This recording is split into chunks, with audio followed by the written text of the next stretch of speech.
Bismillahirrahmanirrahim. Alhamdulillahi rabbil alamin, wassalatu wassalamu ala rasuli rabbil alamin, nabiyyina Muhammad ibn Abdullah wa ala alihi wa sahbihi wa man walah, amma ba'd. Muslimin dan muslimat, para jemaah, para pelajar dan para penonton sekalian, alhamdulillah kita teruskan pengajian kita dalam kitab Wisyahul Afrah wa Isbahul Falah. Kitabnya kecil, maklumatnya banyak. Muka surat 28. Kita hak Jawi lama ni muka surat 28, Babu Sujudis Sahwi. Ini bab pada menyatakan sujud sahwi.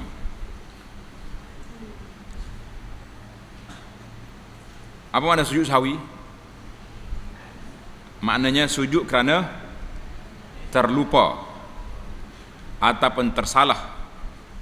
Maka kita sujud nak tampal ataupun nak tampung kesalahan kita tadi.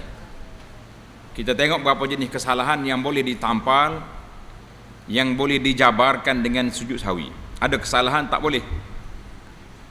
Maka Tuan Syekh kita membahagikan kategori perkara yang salah itu. Tengok kita.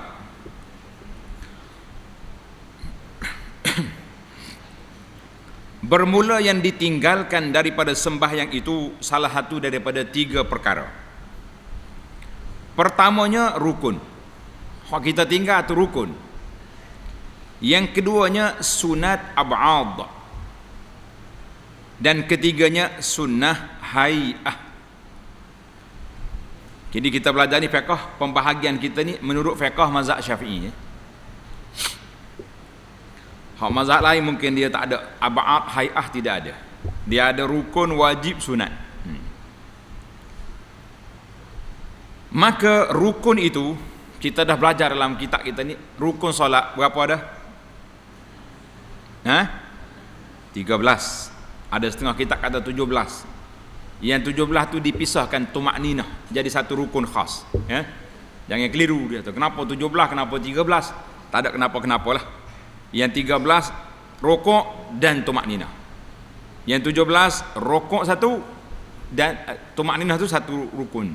Dia sebut nombor lain, maka dia jadi 17.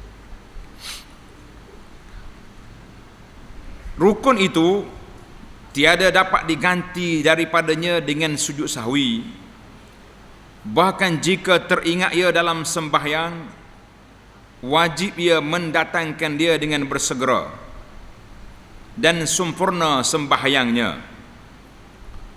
Dan jika berkekalan lupanya hingga perbuat ia umpama yang ditinggalkan itu, mana dia pergi buat satu lagi hak lain dah, rukun lain dah, adalah ia ganti daripada yang lupanya. Dan lara, apa lara? Mana terbatal, cancel barang yang antara keduanya, dan didatangkan barang yang tinggal daripada sembahyangnya. Faham ke tidak? Orang ni terlupa rukun. Rukun dia Fatihah contoh, dia tak baca. Dia pergi rokok, sujud, bangun semula, rakaat yang kedua kan, dia baca Fatihah, maka rakaat yang pertama tadi lara, cancel, tidak dikira, sebab dia tertinggal rukun. Bila tinggal satu rukun, yang lepas dia tu tidak dikira. Rokok, sujud dia kira, bermakna rakaat yang kedua tu baru jadi rakaat yang pertama untuk dia. Itu maksud dia gitu. Dan jika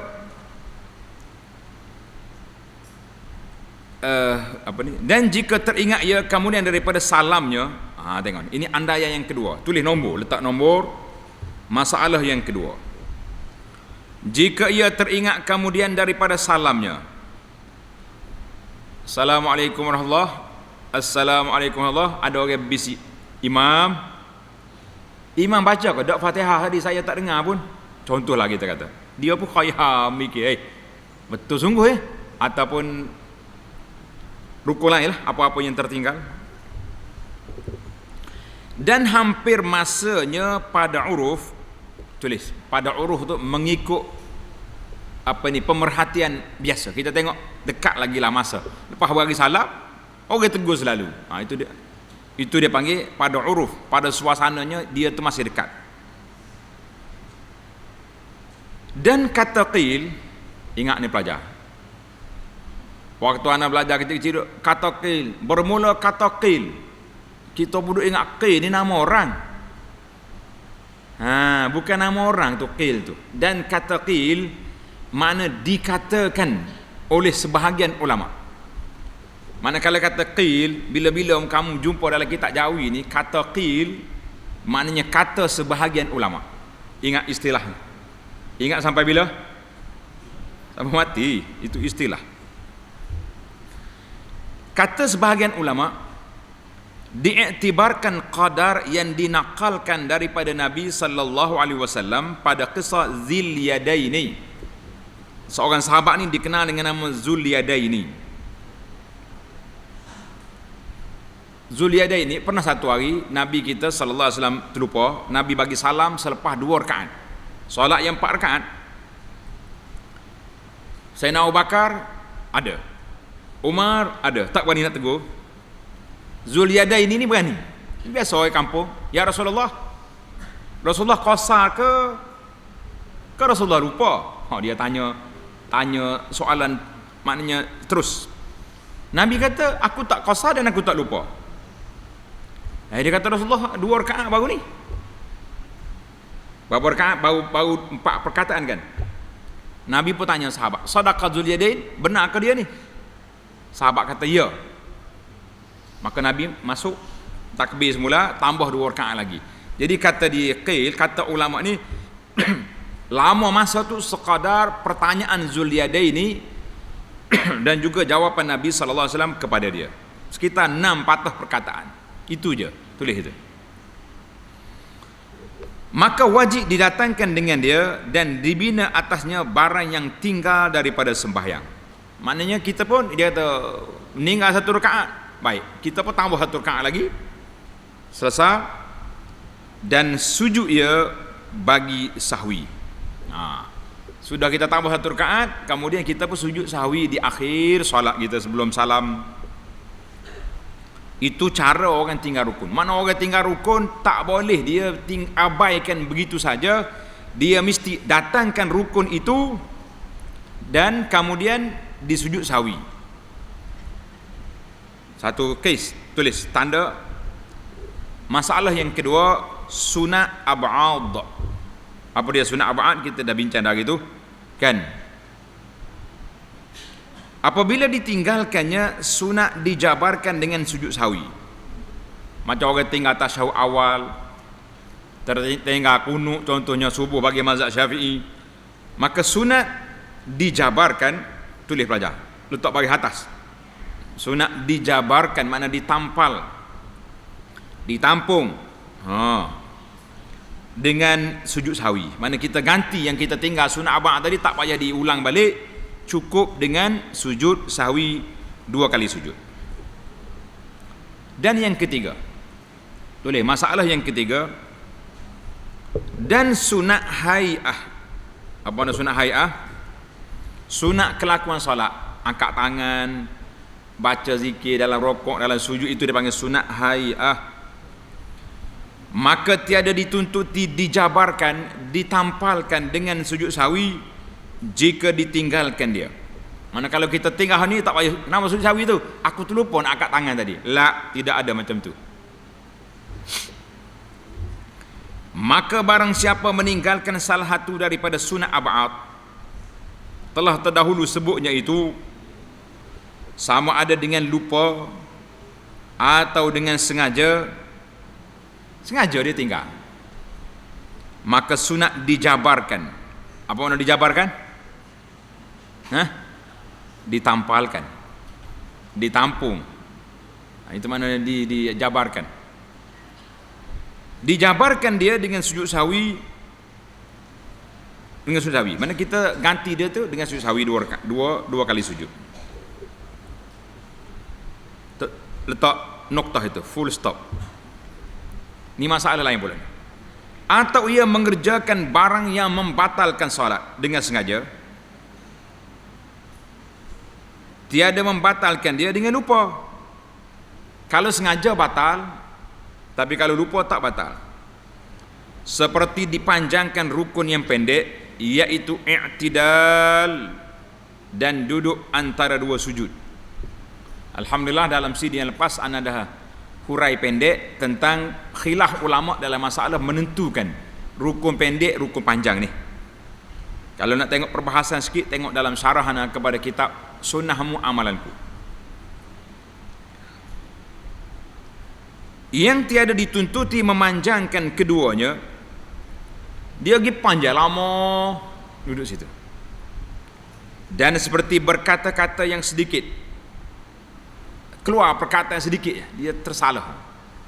Contoh dia tengah solat, mak dia panggil, nama apa? Yusuf, Yusuf, dia pergi jawab, ya. Sudah dia tersilap. Dan makan yang sedikit, duk kunyah juga sikit.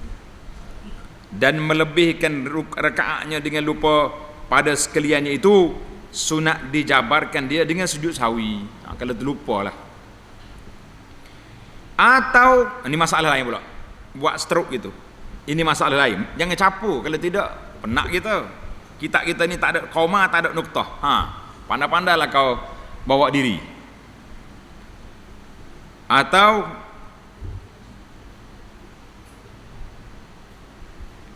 memindahkan rukun qauli, memindahkan qauli makna amalan solat dari bentuk bacaan daripada tempatnya.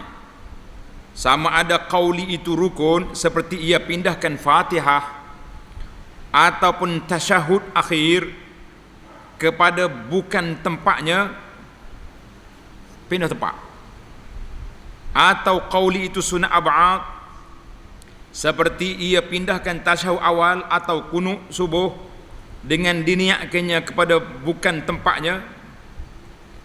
Atau qauli itu sunnah hay'ah seperti ia membaca surah pada bukan tempatnya, dibaca surah dalam rokok. Maka sunat sujud sahwi pada sekaliannya.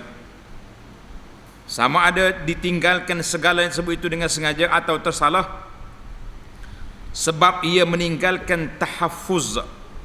Tanda pelajar, tahaffuz penjagaan. Dia tinggal penjagaan, patut dia jagalah rukun sunat ni, jangan letak satu kalu. Yang disuruh dengan dia. Tamaklah kita perbincangan awal tentang terlupa ataupun tersalah pindah tempat. Rukun qauli Al-Fatihah kalau pergi salah baca tempat lain tidak batal solat, ataupun ulang dua kali tak batal.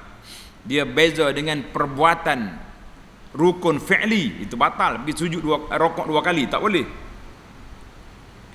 Baik, kita pergi pada masalah lain pula. Kalau pelajar kaji dia tulis masalah 1, 2, 3 barulah nampak mudah nak faham. Atau kerana syak pada meninggalkan sunat ab'ad yang tertentu seperti kunut atau tasyahud awal.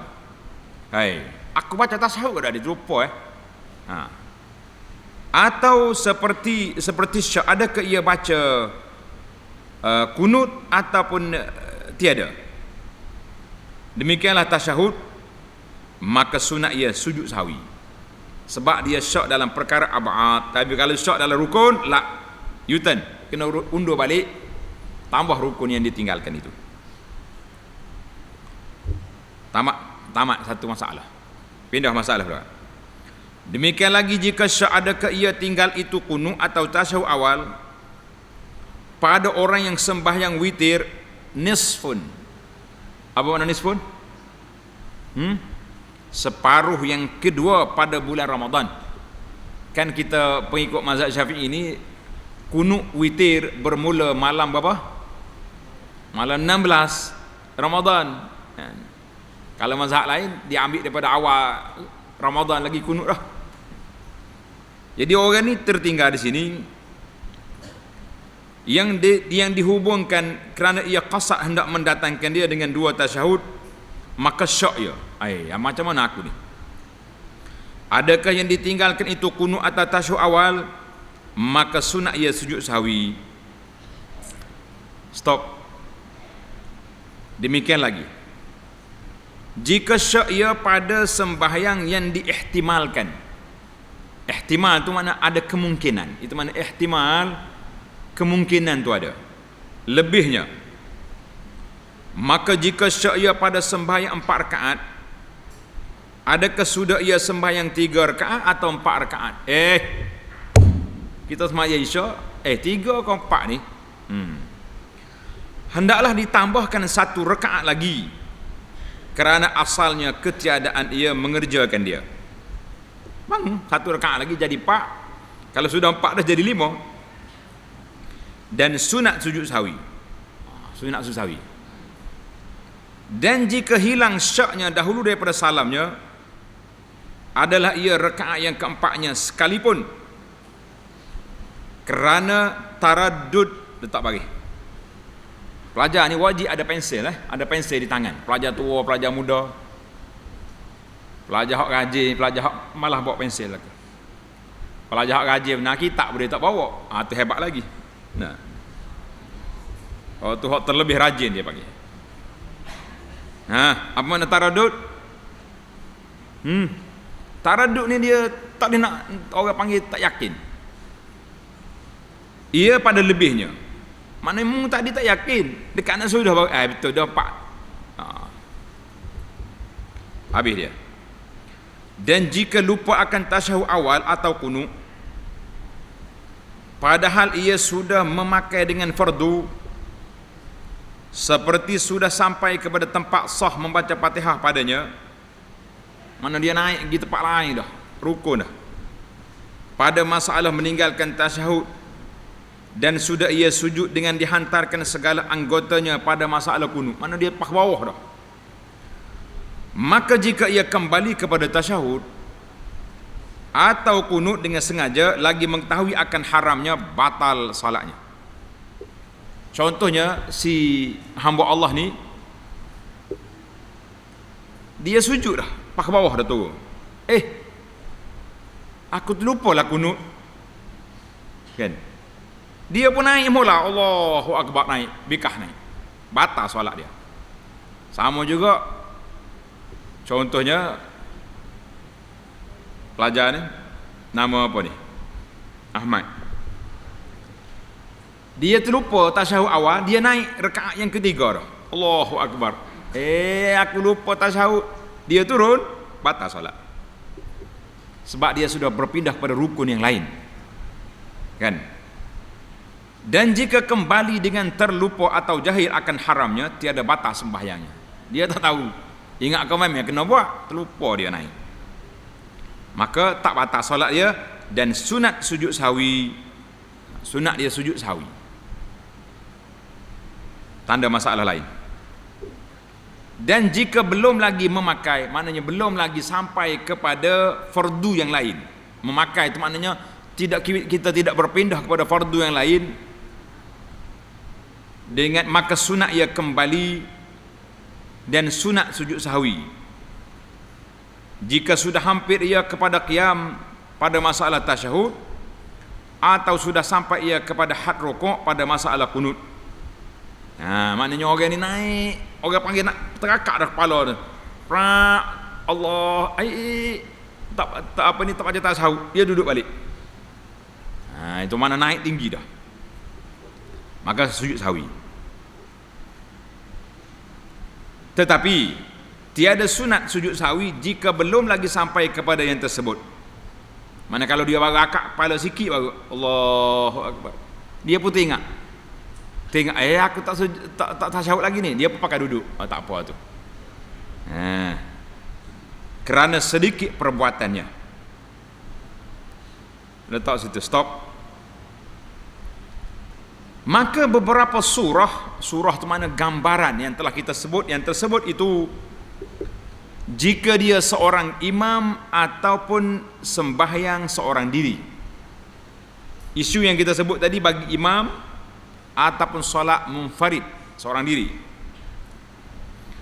Maka jika yang sembahyang itu makmum, kita duduk belakang imam, maka wajib ia kembali mengikut imamnya pada barang tempat imamnya, melainkan jika perbuatan imamnya itu tersalah, ia mengerjakan sesuatu yang membatalkan sembahyang, seperti ia qiyam sudah betul pada dirinya, maka kembali pula kepada duduk baca tasyahud. Tu imam ni gelabah, dia panggil gelabah. Dia naik rakaat yang ketiga, Allahu Akbar. Makmum masa dia naik tu, makmum belakang ni tak khayal, sempatlah kita subhanallah. Kan kita nak tegur imam ni subhanallah, dia naik pas atas dah. Ingat baik, kalau kamu jadi imam sudah naik ke rakaat yang ketiga, kita sudah tinggalkan tasyahud awal, jangan turun. Pok imam ni terkejut, kena tasyahud, kena subhanallah tadi, perau turun balik. Sudah apa jadi? Kembali kepada duduk baca tasyahud atau sujud ia. Mana orang tak baca kunut, sami Allahu liman hamidah, terlupa nak baca kunut, pakai tegur Allahu Akbar, tengah dia nak turun, makmum lagi tegur subhanallah, dia pakai bawah dah, perau dia lompat naik pula. Orang panggil bekah naik pula, lagu mana? Atau sujud ia sudah sempurna menghantar anggotanya yang 7, maka kembali pula kepada kunut, maka tiada harus makmum mengikut kembali serta imamnya. Kita jangan naik, jangan turun, duduk situ. Ataupun jangan naik, duduk situ. Tetapi hendaklah menanti berdiri imamnya. Jika sudah ia berdiri serta imamnya pada suruh meninggalkan tasyahud awal, atau belum lagi ia berdiri, maka kembali imamnya duduk tasyahud padahal ia sudah berdiri betul, wajib makmum itu berdiri, jangan ia duduk. Ingat ni, kitanya ikut imam, Allahu Akbar, perau naik. Pasal jenis Gia 5 ni, pelajar-pelajar hok lutut kuat, imamnya bergogek dia lutut, sila-sila naik, Allahu Akbar. Tadi tengah nak naik tu, makmum lagi kata subhanallah, tu imam turun balik, zoom. Kita hok naik dah, jangan turun, duduk berdiri situ tunggu. Sebab kita tertinggal tu rukun sunat abad. Maka wajib makmum itu berdiri, jangan ia duduk beserta imamnya. Jika demikian lagi, jika sujud imam padahal sebelum lagi tunduk sujud makmum, kemudian kembali imam kunut, maka tiada harus makmum kunut serta imamnya, tetapi wajib ia turun sujud. Jangan pakai bawah dah kita, kan? Maka adalah dua surah ini, dua gambar ini, tiada harus makmum mengikut imamnya, kerana imamnya tiada sunyi daripada kembalinya itu. Jika tersalah sebab lupa, tiada batal sembahyangnya. Maka adalah orang lupa, tiada harus kita ikut akan dia. Dan jikalau tiada batal sembahyangnya sekalipun, kita tahu dah dia lupa, kenapa kita pergi ikut? Jangan. Atau sengaja, maka batal sembahyangnya. Kalau imam tu sengaja, dia sudah batal, maka tiada harus kita ikut akan dia. Kita nak tanya pelajar-pelajar ni, boleh faham kau tak boleh faham? Kau faham ustaz? Setengah orang ni kalau tanya, faham? Dia jawab, faham ustaz. Siapa faham? Ustaz faham dia. Sekarang ni anda nak tanya, faham? Faham siapa? Bo jawab ustaz ni, faham saya faham kata. Faham ustaz pula. Dia ingat dah tu. Baca balik kitab muzakarah, insya-Allah kita boleh memahami cara-cara tadi. Mana kan dia buat bandingan dua ya, dengan sujud sahwi, sujud lepas daripada kunut ataupun berdiri setelah meninggalkan tasyahud awal. Tidak banyaklah masalah dalam masalah sunat abad ini. Baik, tamatlah kita tulis itu kaifiat sujud. Letak tepi kitab dia punya tajuk dia. Bermula sujud sahwi itu dua kali sujud ya. Dan jikalau banyak lupanya sekalipun, dia terlupa berlaku hari ni, tak tahulah stres macam mana, serabut kepala ke apa, dia nak keluar masjid ni kena marah ke bini contoh tak. bini dia berleter contohnya, jadi blur dia, pening kepala, pakai semaya tak tahulah kuana. Banyak kali salah. Maka dia kena sujud hanya 2 kali saja.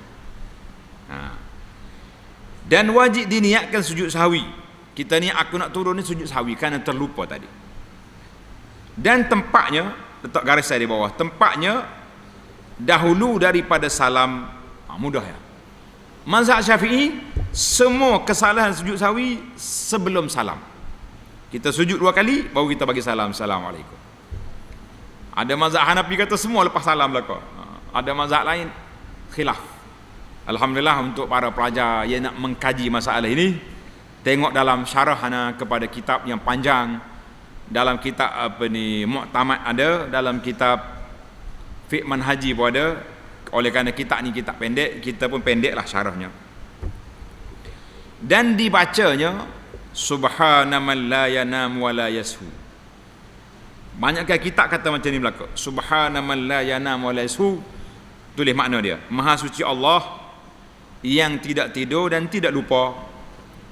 Tapi ramai juga ulama mengatakan bacaan yang warid dari Nabi sallallahu alaihi wasallam tidak ada macam ni. Tak ada riwayat Nabi suruh baca apa, dia suruh sujud je 2 kali. Maka ulama kita, ulama hadis mengatakan elok kita kekalkan bacaan sujud macam biasa. Subhana rabbiyal a'la, subhana rabbiyal a'la wa bihamdih, kekalkan. Kalau baca ni baca jelah, dan dalam kitab kita ada. Tapi jangan sandar, tidak ada dalam kitab sunnah bacaan seperti itu. Baik. Maka jika memberi salam dengan sengaja padahal ingat akan sahwinya, dia ingat dia kena sujud sahwi, dia bagi salam, Assalamualaikum, kita sujud ya? La, tiada dapat lagi ia sujud, tak boleh sujud dah, sebab dia sengaja bagi salam. Sama ada panjang perceraiannya, lama masa dah, atau pendek, atau lupa ia. Baik, letak seteruk sekat pendek. Maknanya dalam masalah orang yang meninggal dan sujud sahwi dengan sengaja, dia terus bagi salam, maka dia tak boleh lagi nak cover, nak qada balik. Atau andanya dia tinggal, dia bagi salam kerana terlupa dia ada sujud sahwi, dan panjang perceraiannya pada urus lama dah, keluar tangga masjid dah, orang tanya, imam, kenapa tak sujud sahwi tadi? Allahu Akbar, kenapa kamu tak bagi tahu? Pak keluar dah. Maka demikian juga tiada dapat lagi dia sujud sahwi. Dan jika pendek perceraiannya, bagi salam, Assalamualaikum warahmatullahi, Assalamualaikum warahmatullahi. Baru nak paling sini, orang belakang kata, tidak salah dia sujud sahwi je lah. Maka hendaklah ia sujud sahwi, kemudian daripada dikosatkan kembali kepada solat. Kita niat, aku balik semula semayang, betul balik dia punya duduk tasyahud tadi, Allahu Akbar, masuk balik, lepas tu kemudian dia sujud 2 kali, lepas tu bagi salam semula, sah. Dan apabila sujud ia, jadilah kembalilah kepada sembahyang, maka wajib ia memberi salam yang lain pula, dan apabila berhadas, batalah sembahyangnya. Cerita lain lah, kan? Jadi para pelajar sekalian, alhamdulillah sujud sahwi kita ni sangat pendek. Ana galakkan pelajar-pelajar rujuk balik kepada kitab kita Al-Mu'tamad. Berapa siri yang kita bincang dalam bab sujud sahwi. Demikian juga kita Al-Fiqhul Manhaji dan lain-lain kitab yang panjang yang telah saya syarahkan. Sama ada di sini atau di mana-mana, pelajar-pelajar boleh tengok dalam YouTube Halaqah Abu Anas Madani. Maka dalam kitab fiqh Syafi'i ini senang, semua sujud sahwi sebelum salam. Hanafi semua sujud sahwi lepas salam. Jadi kalau kita lepas salam dah, kita sengaja dah nak sahwi, boleh tak? Boleh. Jadi mana? Jadi Hanafi lah kita. Aku ikut mazhab Hanafi, Allahu Akbar, sujud sahwi. InsyaAllah tidak menjadi masalah, kerana ada dalil ya, yang Nabi kita sallallahu alaihi wasallam pernah sujud selepas salam. Sebab itulah mazhab Hambali contohnya, Maliki, dia bezakan. Di mana tempat Nabi kita sujud belum salam, maka mereka buat itu. Di mana tempat Nabi kita sujud lepas salam, maka dia bezakan di situ. Jadi tengoklah dalam kitab yang panjang, insya-Allah penjelasannya ada di sana. Alhamdulillah, tamatlah perbincangan kita dalam bab sujud sahwi. Insya-Allah kita akan sambung lagi kitab Wisyahul Afrah ini di dalam masalah babu salatin nafli, bab salat sunat. Bab salat sunat dalam siri akan datang insya-Allah. Subhanakallahumma wa bihamdika asyhadu an la ilaha illa anta astaghfiruka wa atubu ilaik.